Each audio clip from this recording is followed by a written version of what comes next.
Entonces, vamos a ver en el resto del texto que Pablo va a hablarnos de algo con lo que yo creo que nos vamos a poder relacionar muy bien.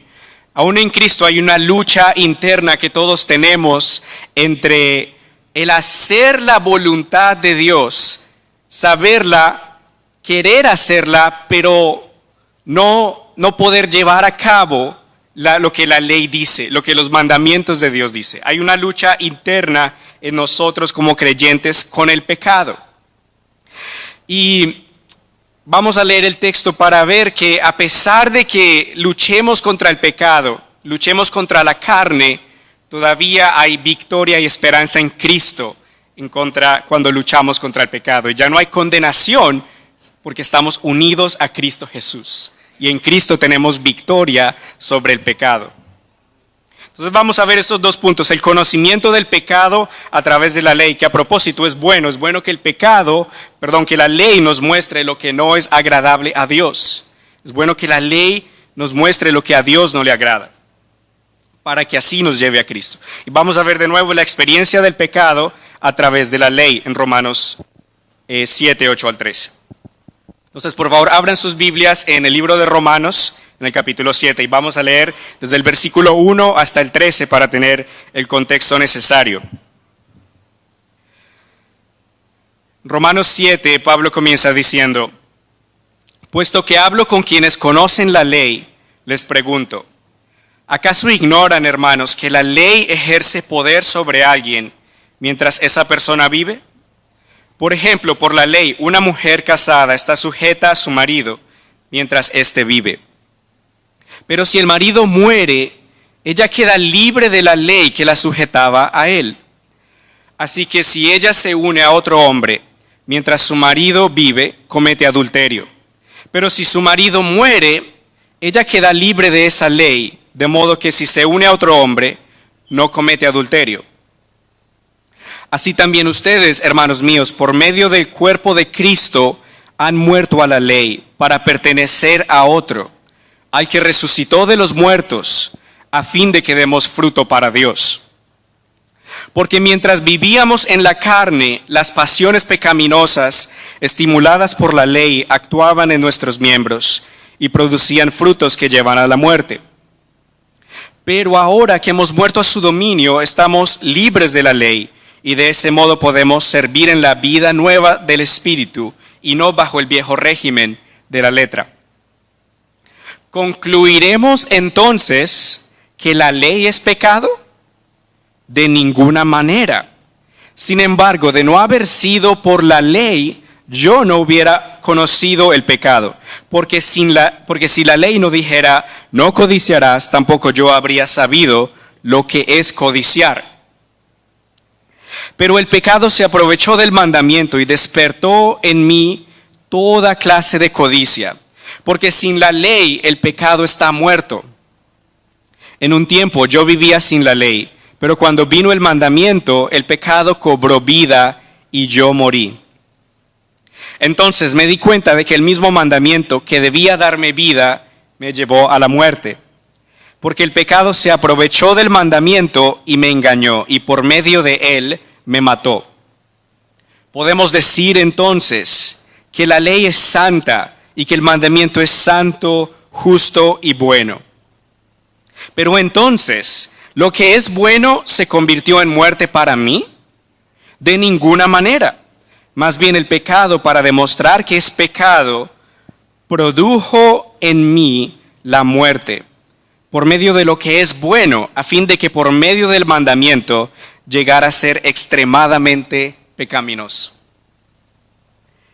Este texto tiene una lógica y tiene un orden consecutivo que nos requiere cuidadosamente prestar atención a lo que Pablo está pensando, a el proceso en cómo el pecado obra en él, que ya lo vamos a ver en un momento. Pero es importante que veamos que la ley es buena y tiene una función. Y cuando hablamos de la ley nos referimos a los mandamientos de Dios. Podemos pensar aquí, por ejemplo, en el versículo 7 que nos habla del 10º mandamiento de no codiciar, que pueden encontrar en Éxodo 20:17.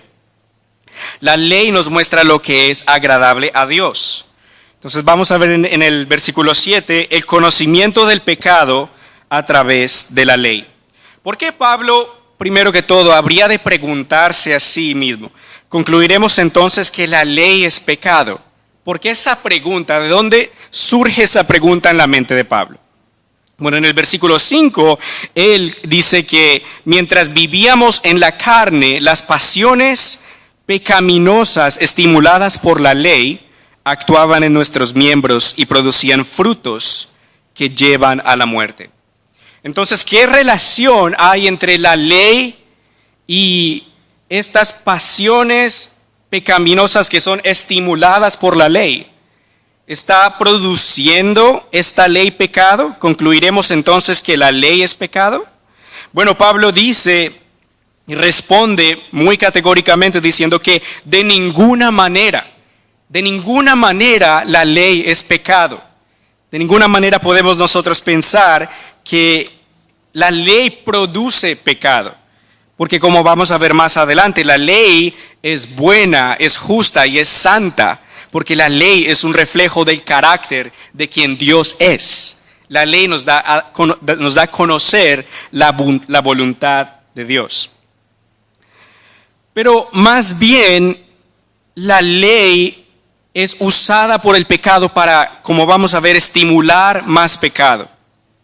Y la función que cumple el pecado aquí, que cumple la ley aquí, es de mostrarnos el pecado. El versículo 7 continúa diciendo que, sin embargo, de no haber sido por la ley, yo no hubiera conocido el pecado. Porque si la ley no dijera no codiciarás, tampoco yo habría sabido lo que es codiciar. Regresando a nuestro ejemplo de manejar, si no hubiera un límite de velocidad aquí en la calle 15 que dijera que el límite para conducir son 20 millas por hora, la gente pudiera manejar a 50, 60, 80 millas por hora porque no habría algo que lo prohibiera. Y si así fuera, entonces no se sabría que el manejar a tal velocidad tan alta en un lugar tan pequeño pudiera entonces producir un grave accidente. Entonces, se necesita que haya una prohibición para que el pecado se conozca como pecado. De la misma manera, en la ley Dios muestra lo que el hombre debe hacer y lo que el hombre no debe hacer. Y en este ejemplo, cuando Pablo dice que él no sabría lo que es codiciar si la ley no dijera no codiciarás, nos muestra que la ley sirve también para definir lo que es pecado y para mostrar algo como pecaminoso. Porque si la ley dice no codicies, pero tú codicias, entonces el pecado se muestra como rebelión o desobediencia a esa ley. Primera de Juan 3:4 define el pecado. Allí dice, todo aquel que comete pecado quebranta también la ley, pues el pecado es quebrantamiento de la ley. Es decir, que la ley sirve el propósito de decirnos, esto es pecado. No codicies, no mates, no adulteres, honra a tu padre y a tu madre y haz todas las cosas que según la ley de Dios son esperadas de nosotros. Entonces la ley sirve para mostrarnos lo que es pecado.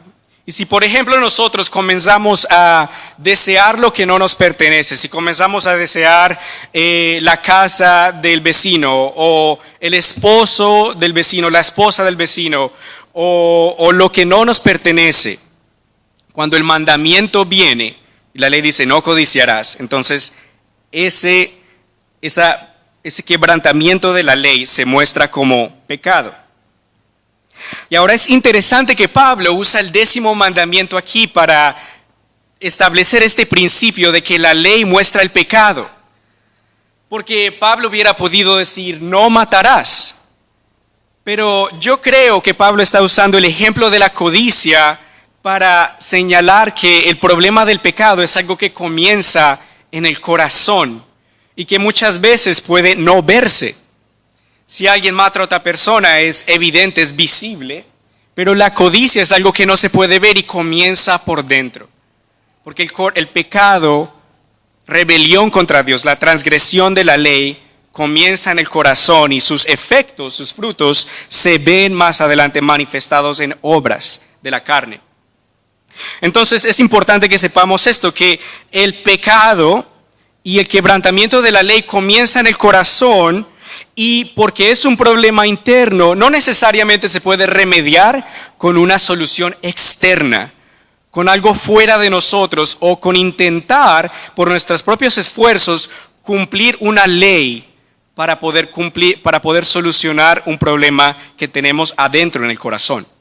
Es por eso que la solución a nuestro problema del pecado no viene de nosotros, sino que viene de afuera, viene de alguien más que puede proveer una salvación a este problema tan grande del pecado que tenemos, como vamos a ver. Entonces, claramente el pecado la ley te dice lo que es pecado. Claramente, como en la papeleta te dice, excedió el límite de velocidad por tanto y tanto, quebrantando ley tal y tal y tal. La ley te dice, esto es lo que no debes hacer, y cuando lo haces, cuando codicias, entonces es que la ley te muestra el pecado que has cometido y el pecado se manifiesta a sí mismo como pecado. Ahora, vamos a ver la experiencia de Pablo en los versículos que siguen, y les pido por favor que presten atención porque es una lógica que está entrelazada y donde tenemos que prestar bastante atención en los versículos 8 al 13.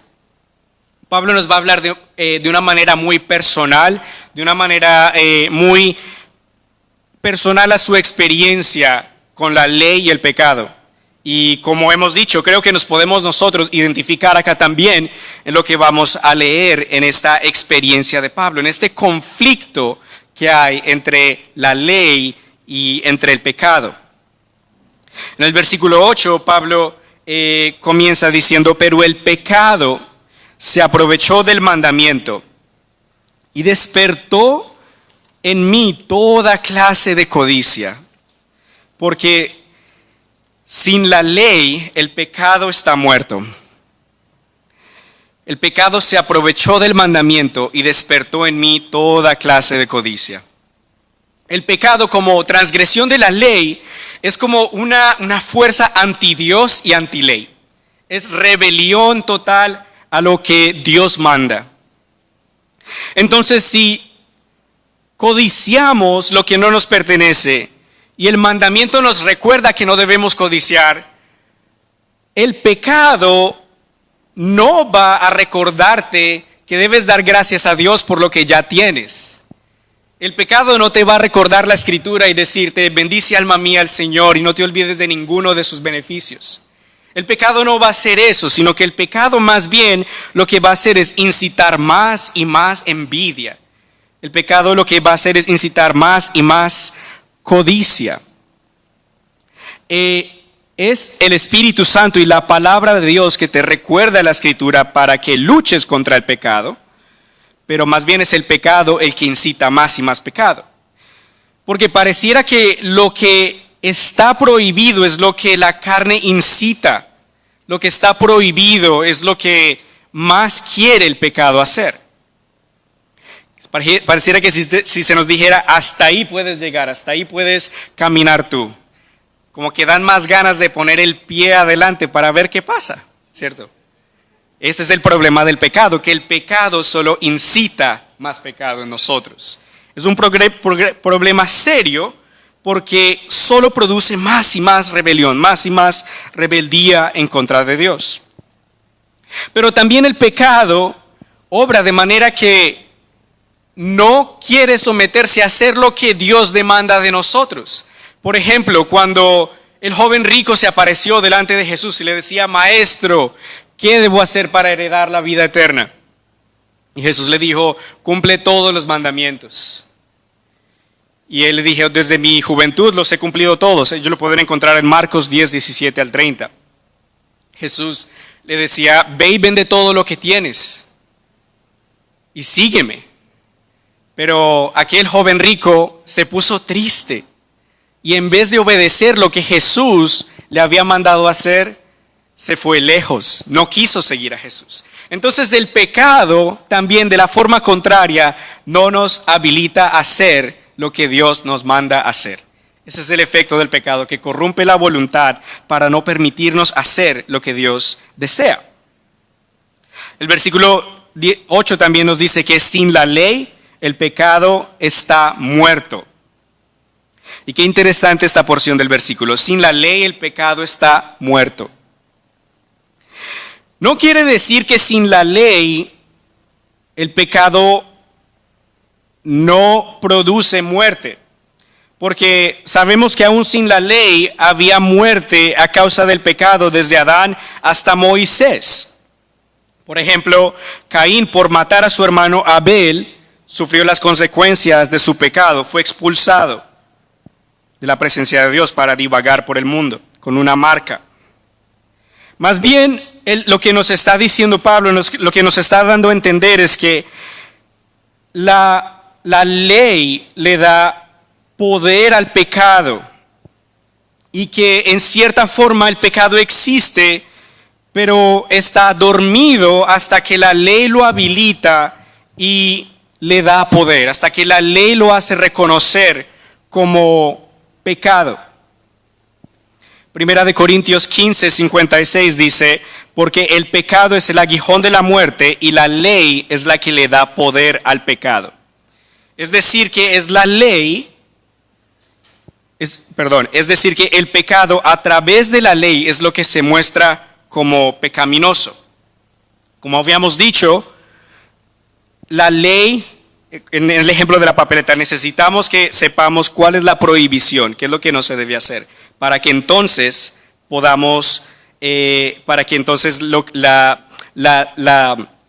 pecado o la multa de haber excedido el límite de velocidad tenga un efecto. Porque si entonces no hay algo que lo prohíba, pudiera decir, pero ¿por qué me juzgas por ir a 50, 80, 100, a 200 si no hay ningún límite de velocidad o no hay ninguna prohibición?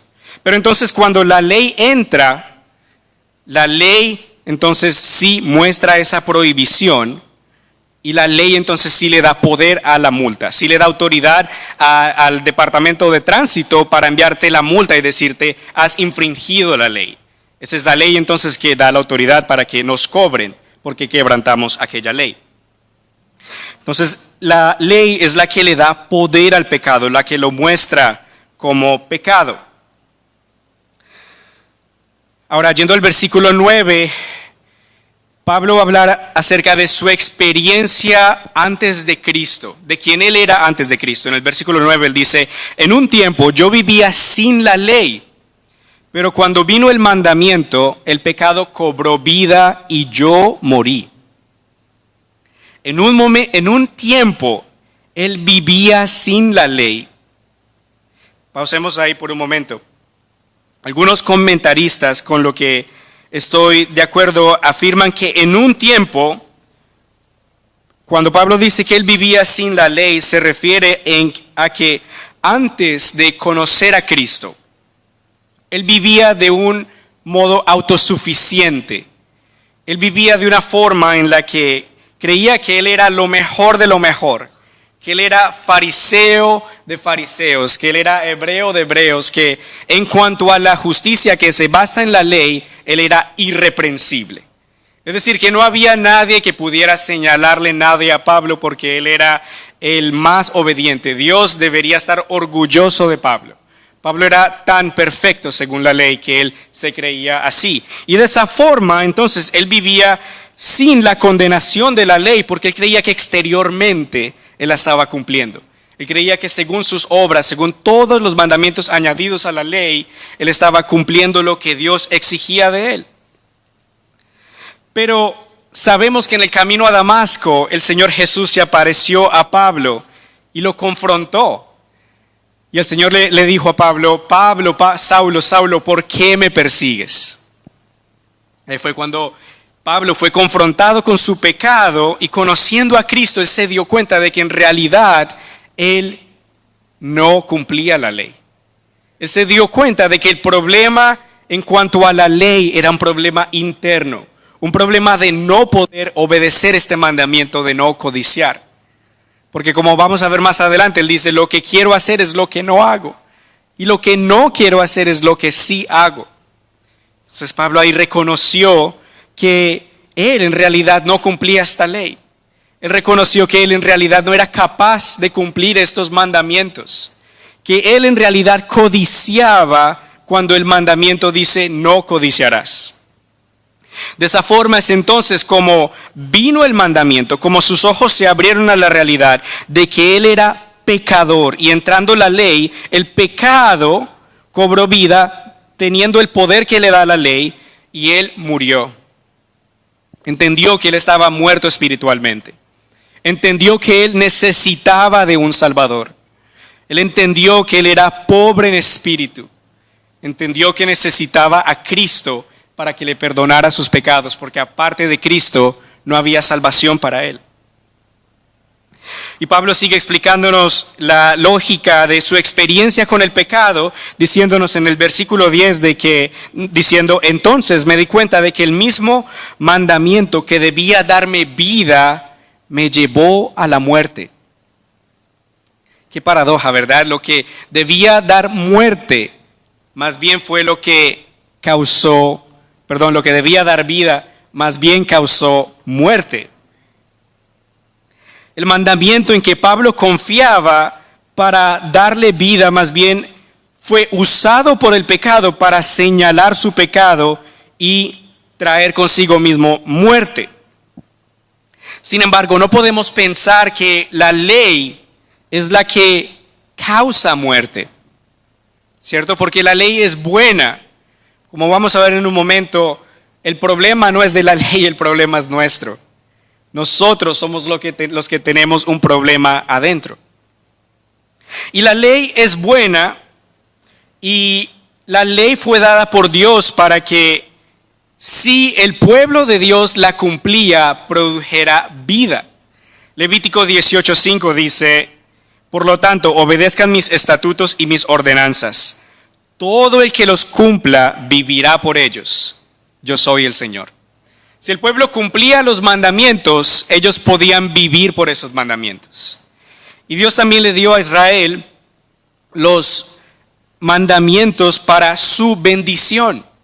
Por ejemplo, en Deuteronomio 28, 1 al 2 dice, si tú escuchas con atención la voz del Señor tu Dios y cumples y pones en práctica todos los mandamientos que hoy te mando cumplir, el Señor tu Dios te exaltará sobre todas las naciones de la tierra.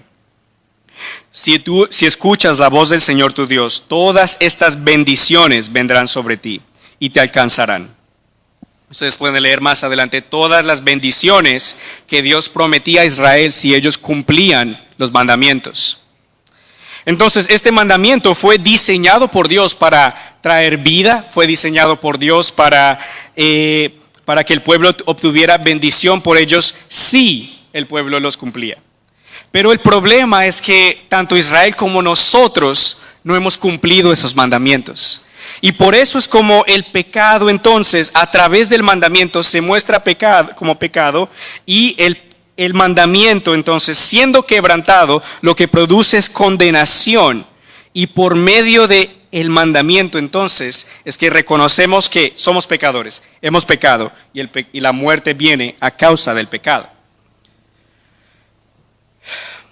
Necesitamos de alguien más que cumpla estos mandamientos por nosotros. Necesitamos de alguien más que pueda ser perfecto, intachable, perfecto, sin mancha, sin pecado, impecable, para que Él pueda salvarnos. Dice el versículo 11, siguiendo el proceso de la lógica de Pablo y el proceso de la experiencia de Pablo con la ley y el pecado, que porque el pecado se aprovechó del mandamiento y me engañó, y por medio de él me mató. Es decir, que el pecado va a usar la ley, como ya hemos visto, para mostrarse como pecaminoso, para mostrarse como algo malo. Y el pecado, habiéndose mostrado como pecaminoso, habiéndose aprovechado del mandamiento, va a producir muerte. Por medio de él me mató. Y es interesante este punto que Pablo hace acá acerca de este engaño. Nos muestra que el pecado es engañoso, que el pecado tiene la función de engañar. Y lo podemos ver, por ejemplo, en el relato de Génesis 3. En Génesis 2, Dios le dio el mandamiento a Adán y a Eva de que podían comer de todo fruto en el jardín del Edén. Ellos tenían probablemente muchísimos árboles de buen fruto, árboles buenos, buena comida. Pero no debían comer de un solo árbol, del árbol del conocimiento del bien y del mal. Porque el día que ellos comieran de ese árbol, ellos morirían. La consecuencia sería que ellos serían separados de Dios por su desobediencia.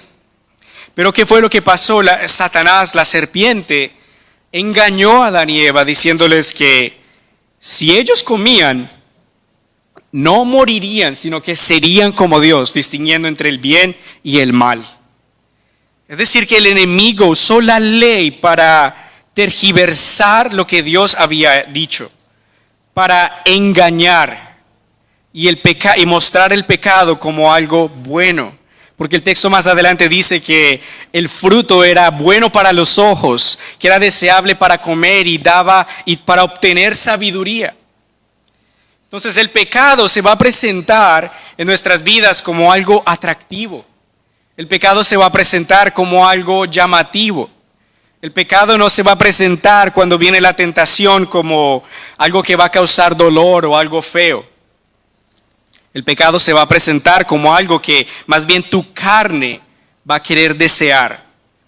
Y por eso debemos estar atentos a cuando venga la tentación para saber cómo responder al pecado. Santiago capítulo 1, versículos 12 al 15 dice: dichoso el que hace frente a la tentación, porque pasada la prueba se hace acreedor a la corona de la vida, la cual Dios ha prometido dar a quienes lo aman. Cuando alguien sea tentado, no diga que ha sido tentado por Dios, porque Dios no tienta a nadie, ni tampoco el mal puede tentar a Dios. Al contrario, cada uno es tentado cuando se deja llevar y seducir por sus propios malos deseos. El fruto de estos malos deseos, una vez concebidos, es el pecado, y el fruto del pecado, una vez cometido, es la muerte. Entonces, que no nos dejemos seducir por lo que pueda verse como bueno e inofensivo, sino que más bien entrenemos nuestra habilidad de distinguir entre lo bueno y lo malo para no pecar, para no someternos a la tentación, sino más bien vencer el engaño del pecado y de la tentación. ¿Cómo lo podemos hacer? Con la palabra de Dios, entrenando nuestra mente para distinguir entre lo que a Dios le agrada y lo que no le agrada, según lo que a Dios le agrada, según su ley, y lo que no le agrada a Él. Entrenando nuestra mente con la palabra de Dios podremos distinguir entre lo que es pecado y lo que no es pecado, porque la ley entonces va a mostrar el pecado como pecado, porque esa es su función. El versículo 12 continúa diciendo: sabemos entonces que el pecado se aprovechó del mandamiento y me engañó, y por medio de él me mató. Podemos decir entonces que la ley es santa y que el mandamiento es santo, justo y bueno. La ley es santa, el mandamiento es santo, justo y bueno. Y alguien pudiera decir: pero ¿cómo puede ser cuando la ley señala el pecado y cuando la ley es usada por el pecado para traer muerte? ¿Qué de bueno puede tener la ley? Pero Pablo dice que la ley es santa y que el mandamiento es santo, justo y bueno. Y como ya hemos dicho, el problema no es de la ley, el problema es nuestro.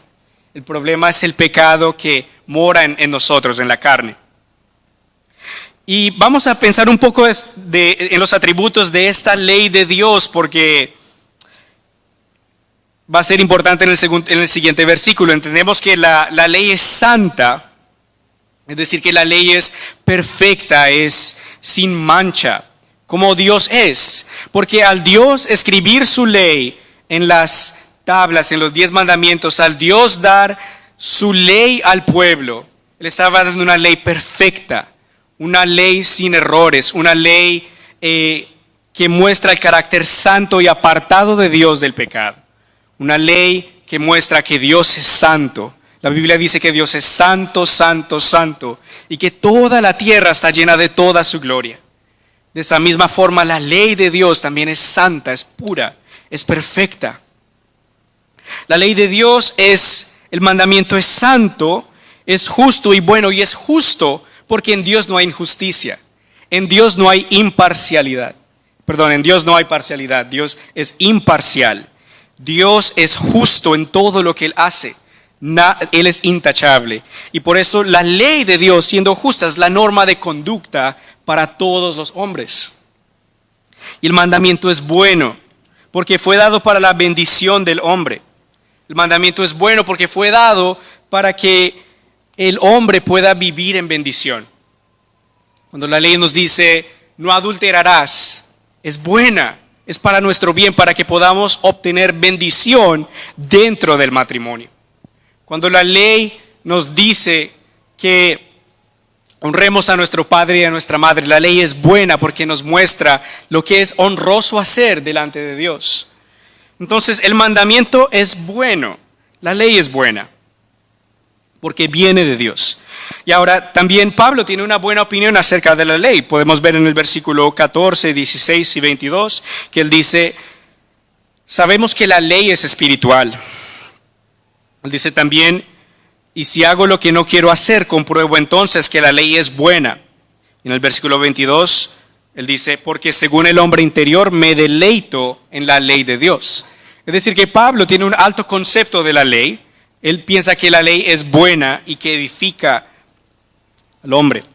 También en Salmos capítulo 19, versículos 7 y 11, como leyó nuestro hermano Jaime, allí también nos muestra el alto concepto que David tiene de la ley de Dios. Allí dice, el testimonio del Señor es firme, da sabiduría al ingenuo.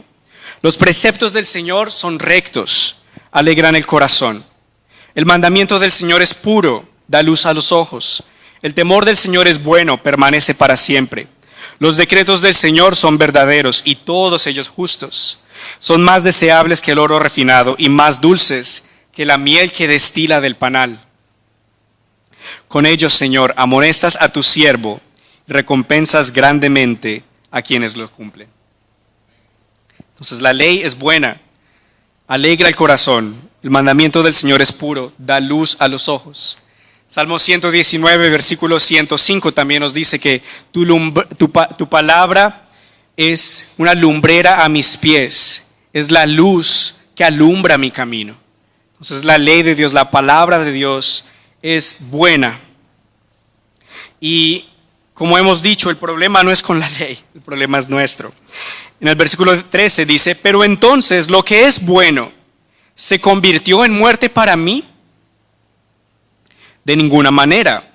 Más bien el pecado, para demostrar que es pecado, produjo en mí la muerte por medio de lo que es bueno, a fin de que por medio del mandamiento llegara a ser extremadamente pecaminoso. Es decir, que el pecado, de nuevo, se va a mostrar como pecado a través del mandamiento, y porque solo incita más pecado, se va a mostrar como extremadamente pecaminoso, como muy pecaminoso. La codicia solo va a incitar más codicia y de esa forma se va a mostrar como extremadamente pecaminosa. Pero no es la culpa de la ley, no es culpa del mandamiento que dice no codiciarás. Por ejemplo, si a mí me citaran, si yo quisiera apelar el tiquete que recibí por haber excedido el límite de velocidad, y si yo voy a la corte y yo digo, no, el problema es que el límite de velocidad debería ser más alto. O el signo del par estaba muy cerca a mí. El problema es con esta ley que ustedes han puesto. Eso no tendría ningún sentido, eso sería risible, ¿verdad? Porque el problema no es mío, el problema es de la ley, perdón, el problema es el mío y no de la ley, el problema es que yo infringí la ley. Entonces no hay nada malo en la ley, y no es que la ley se convierta en muerte en nosotros, sino que es más bien nuestra desobediencia a la ley que produce muerte. Ahora, hermanos, creo que muy claramente todos podemos concluir, analizando estos versículos, que la ley tiene la función de mostrarnos el pecado, que la ley es usada por el pecado para que el pecado traiga muerte y condenación.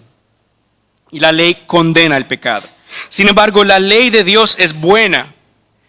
Y si tú te pones a pensar en tu experiencia, en tu vida cristiana, tú probablemente vas a notar dentro de ti, como Pablo dice más adelante en el versículo 19, porque no hago el bien que quiero, sino el mal que no quiero. Que tú sabes que la ley es buena, pero la ley te señala tu pecado y tú quisieras hacer lo que a Dios le agrada, pero hay algo en ti que lucha contra el hacer lo que a Dios le agrada, que no te quiere dejar, y es la naturaleza pecaminosa que hay en nosotros. Entonces es claramente imposible poder cumplir la ley de Dios por nosotros mismos.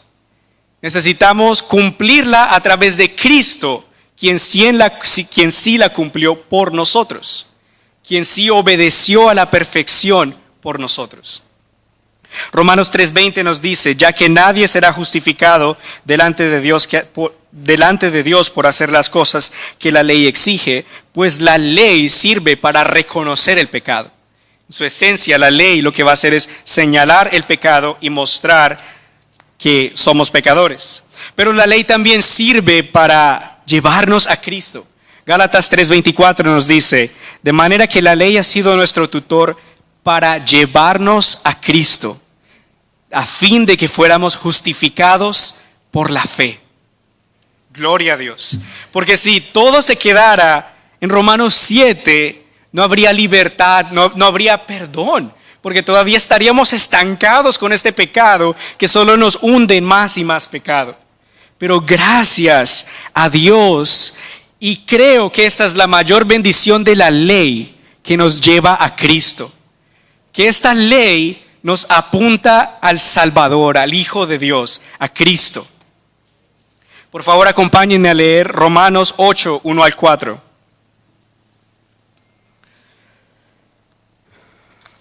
En Romanos 8, un capítulo más adelante, Pablo dice, por tanto, no hay ninguna condenación para los que están unidos a Cristo Jesús, los que no andan conforme a la carne, sino conforme al Espíritu. Porque la ley del Espíritu de vida en Cristo Jesús me ha librado de la ley del pecado y de la muerte. Porque Dios ha hecho lo que para la ley era imposible hacer, debido a que era débil por su naturaleza pecaminosa. Por causa del pecado, envió a su Hijo en una condición semejante a la del hombre pecador, y de esa manera condenó al pecado en la carne, para que la justicia de la ley se cumpliera en nosotros, que no seguimos los pasos de nuestra carne, sino los del Espíritu. Gloria a Dios. Miren lo que dice el versículo 3 otra vez. Porque Dios ha hecho lo que para la ley era imposible hacer, debido a que era débil por su naturaleza pecaminosa. Dios hizo algo por nosotros. Dios hizo lo que nosotros no podíamos hacer. Dios lo hizo por nosotros. Es decir, que la justicia de Dios es de afuera, viene de afuera, porque nosotros no la podemos sacar de adentro. Y viene de Dios, no viene como en el caso de Pablo, de nuestros intentos de obedecer por nuestras buenas obras, sino que viene de Dios. Dios ha hecho lo que para la ley era imposible hacer, la ley no podía salvar. Más claro no canta un gallo, ¿verdad? Que ya vimos los versículos anteriores que la ley solo condena, solo muestra el pecado. Entonces, la ley era débil por su naturaleza pecaminosa.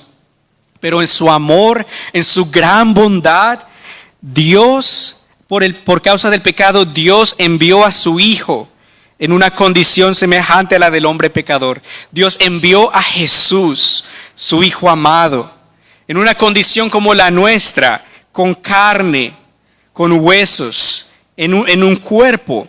Él lo envió en esa condición y de esa manera condenó al pecado en la carne. De esa manera Dios condenó nuestro pecado, nuestra codicia.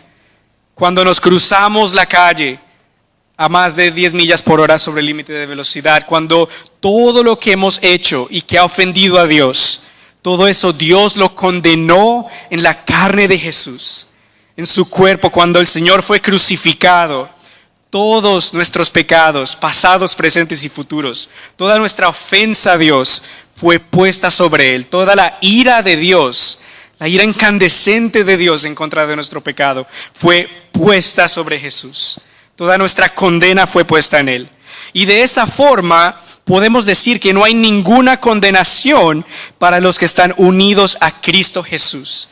Porque si tú has creído en Cristo como el Hijo de Dios, como el Salvador de tu alma, toda tu condena, Cristo la pagó en su cuerpo en la cruz. Él lo absorbió en su cuerpo. Toda esa ira de Dios estuvo absorbida en el cuerpo de Cristo. Pero nuestro Señor no solamente murió en el madero, no solamente derramó su preciosa sangre, sino que fue sepultado y al tercer día resucitó victoriosamente de entre los muertos, teniendo victoria sobre el pecado, sobre la carne fastidiosa que solo quiere seguir pecando. El Señor venció a la muerte y venció al pecado. Y nos dio su justicia, porque miren lo que dice: para que la justicia de la ley se cumpliera en nosotros, que no seguimos los pasos de nuestra carne, sino los del Espíritu. Es decir, que la justicia, la perfecta obediencia, la impecabilidad de Jesús, su obediencia de cada uno de los mandamientos de Dios al pie de la letra, por la fe, es dada a los hijos de Dios, que lo reciben como un regalo, que lo reciben como gracia. Entonces, ¿qué te corresponde a ti? Te corresponde creer, te corresponde confiar en que el sacrificio de Jesús fue suficiente para perdonarte, arrepentirte de tus pecados y creer en Él. Y por gracia tú recibirás su perfecta vida y obediencia, como si fuera la tuya, para que Dios ya no vea el pecador inmundo que no puede cumplir y que constantemente desobedece con el solo respirar, sino que más bien vea al Hijo de Dios en ti, vea a Cristo. Entonces, nos corresponde creer, porque solo Dios en Cristo puede hacer lo que nosotros no podemos hacer. Solo en Cristo hay salvación, y esa, hermanos, es la mayor bendición de la ley que nos lleva a Cristo. Vamos a finalizar con algunas aplicaciones y preguntas de reflexión. ¿En qué está puesta tu confianza para estar en una buena relación con Dios? ¿En qué está puesta tu confianza para estar en una buena relación con Dios? ¿Estás tú confiando en tus buenas obras, en qué tan buena persona eres, en el concepto que tienes de ti mismo, en que tal vez eres una persona decente, una persona respetable, que no le hace mal a nadie y que Dios debería dejarte entrar al cielo porque tú no eres tan malo como muchos otros? Tú vas al cielo porque no eres muy bueno, no eres muy malo. ¿O confías en obras de caridad o en cualquier cosa que tú hagas? Como hemos visto, hermanos, la salvación solo la podemos encontrar en Cristo. Y las obras de la ley no te van a justificar, porque claramente el texto nos ha mostrado que la ley, por más que nos esforcemos como Pablo de cumplirla, solo va a producir en nosotros, solo nos va a mostrar nuestro pecado y nos condenará. Entonces, porque el pecado va a ser condenado o en la cruz o en el infierno, nuestra única opción es creer en Cristo, es confiar en Cristo, que tú confíes en Jesús como el Señor y Salvador de tu alma. Entonces, si tú no has todavía creído en Él, si todavía no has confiado en Él, te imploramos por el amor de Cristo que confíes en Él. Que la ley sirva para ser como un espejo en tu alma y mostrarte tu pecado y tu pecaminosidad y tu necesidad de un Salvador. Y que tú hoy puedas arrodillarte delante del Señor y confesarle tu pecado, tu necesidad de Él. Y que puedas creer que su sacrificio por ti fue suficiente para salvarte y perdonarte para siempre. Que no hay necesidad de más sacrificios. No hay necesidad de más obras para salvación, porque la obra perfecta Cristo ya la hizo por nosotros. Entonces pon tu fe en Cristo, porque solo en Él tendrás vida eterna. Amado hermano y hermana, si tú ya has creído en Cristo, si tú ya has puesto tu fe en Él como tu Señor y Salvador, tú sabes que la lucha con el pecado es fuerte y es diaria, que es una batalla fuerte, es una batalla recia, una batalla diaria, casi que cada segundo. Pero alégrate que hay una batalla en ti ahora. Alégrate de que ahora Dios obra por medio del Espíritu Santo para mostrarte lo que es pecado y lo que a Dios no le agrada. Porque antes, cuando tú no estabas en Cristo, no conocías a Cristo, tú podías pecar y ni te dolía. O tú podías pecar y en ignorancia de la ley, no sabiendo lo que a Dios le agrada y no le agrada, tú pudieras ni siquiera saber que estabas ofendiendo a Dios. Pero porque ahora Dios te ha mostrado tu pecado y te muestra tu pecado y has confiado en Cristo y todavía batallas contra el pecado, tú puedes darle gracias a Dios de que esa lucha está en ti, porque muestra que el Espíritu Santo te está redarguyendo y te está señalando tu pecado para tu bien, para que tú puedas vencerlo por la palabra de Dios y por medio de nuestro Señor Jesucristo. Entonces, no te desanimes cuando luches contra el pecado, sino que más bien agradece a Dios que ahora hay una lucha en ti que antes no había. También puedes permitir que la ley de Dios, su palabra, sirva como un espejo para tu alma, para mostrarte tu pecado y animarte a arrepentirte a diario y a creer en el Evangelio.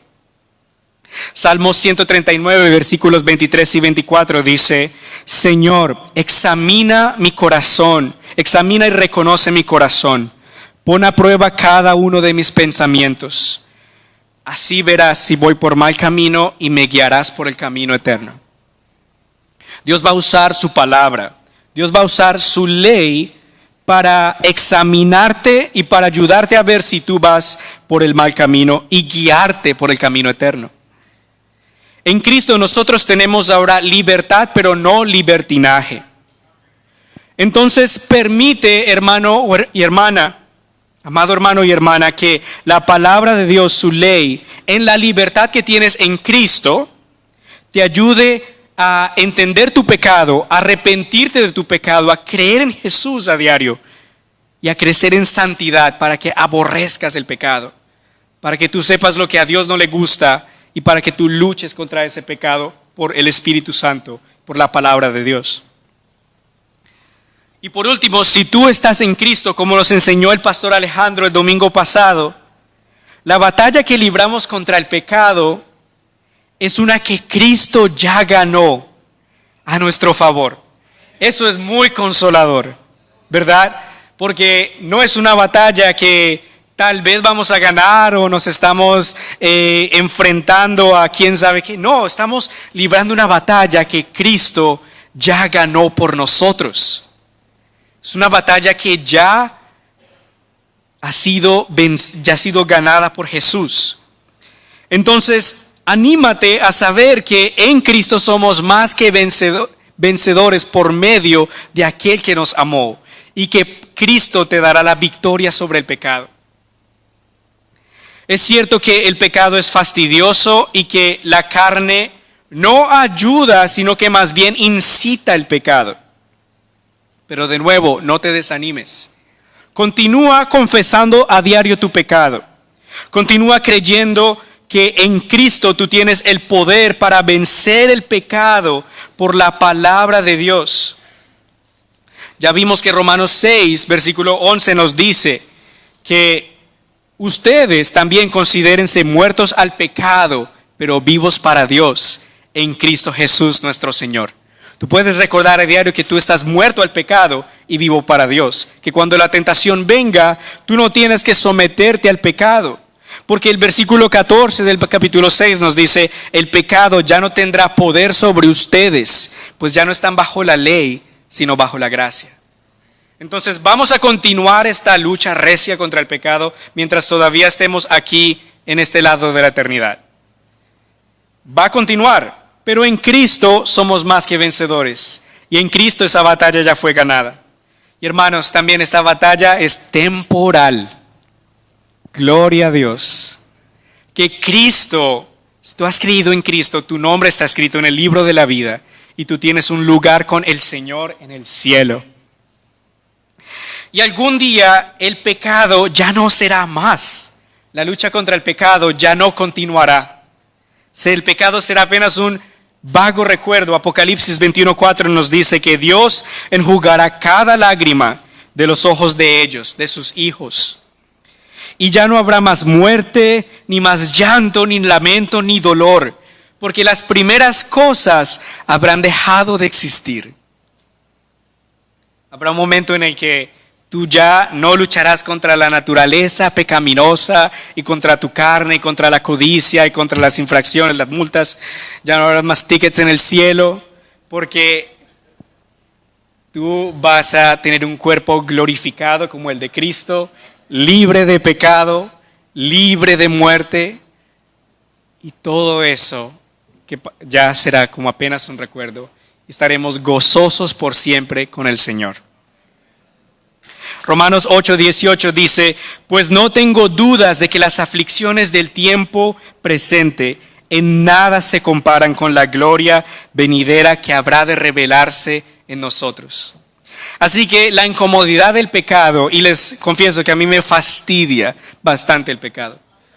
Es una molestia muy grande luchar contra la carne. Pero esas aflicciones no se comparan con la gloria que en nosotros habrá de ser revelada.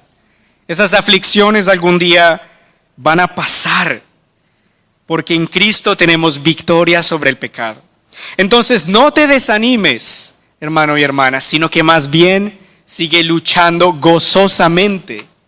Lucha con gozo, porque sabes que en Cristo eres más que vencedor, que Cristo ya te perdonó, que Cristo ya te salvó, que la ley ya no te condena porque Cristo ya te justificó. Y lucha con gozo sabiendo que el Señor está de tu lado y no te desamparará. Lucha con gozo, porque en Cristo tenemos vida eterna, tenemos victoria también sobre el pecado. Oremos.